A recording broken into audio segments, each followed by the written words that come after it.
America ने जब से भारत पर 50% का टैरिफ लगाया है, इसको लेकर चर्चाएं शुरू हैं, लेकिन भारत ने टैरिफ के दबाव को अपने ऊपर अभी तक उस तरह हावी होने नहीं दिया है जिस तरह से आशंकाएं जताई जा रही थीं। हाँ, ये बात जरूर है कि कुछ क्षेत्रों में टैरिफ का प्रभाव साफ साफ देखने को मिल रहा है। अब इसी बीच भारत और यूरोप मुक्त व्यापार समझौते को लेकर लगातार आगे बढ़ रहे हैं और 6 अक्टूबर से दोनों देशों के बीच FTA को लेकर 14वें दौर की वार्ता शुरू हो रही है। बताया जा रहा है कि भारत और यूरोप साल के अंत तक FTA को लागू कर सकते हैं। इसी बीच भारत सरकार ने यूरोप के साथ चावल व्यापार को सही तरीके से आगे बढ़ाने के लिए चावल निर्यात नियमों में महत्वपूर्ण ढील दी है। आपको बता दें कि वाणिज्य विभाग के अंतर्गत आने वाले विदेश व्यापार महानिदेशालय यानी DGFT ने बासमती और गैर बासमती चावल दोनों के लिए निर्यात नीति में संशोधन की घोषणा की है, जो तत्काल प्रभाव से लागू होगा। चावल व्यापार को लेकर संशोधित मानदंडों के तहत यूरोपीय संघ के सदस्य देशों और यूरोपीय देशों जैसे यूनाइटेड किंगडम,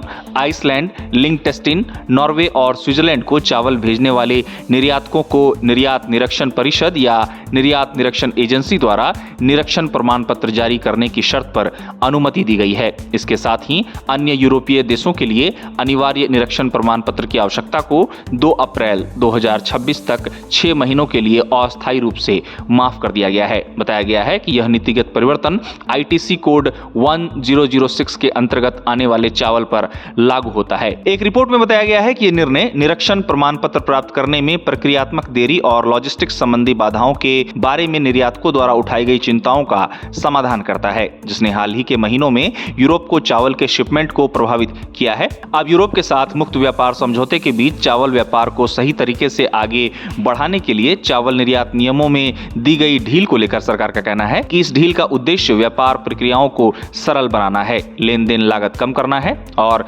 निर्यातकों के लिए दक्षता बढ़ाना है। गौरतलब है कि भारत और यूरोपीय यूनियन के बीच होने वाले मुक्त व्यापार समझौते को भारत पर अमेरिका द्वारा लगाए गए 50% टैरिफ के बीच काफी महत्वपूर्ण माना जा रहा है। विशेषज्ञ मानते हैं कि भारत ने हाल ही में UK के साथ मुक्त व्यापार समझौता किया है और ओमान के साथ भी भारत मुक्त व्यापार समझौता करने की दिशा में चल पड़ा है, जो भारत के निर्यात के मद्देनजर अमेरिकी बाजार के विकल्प को तलाशने में एक बड़ा कदम है।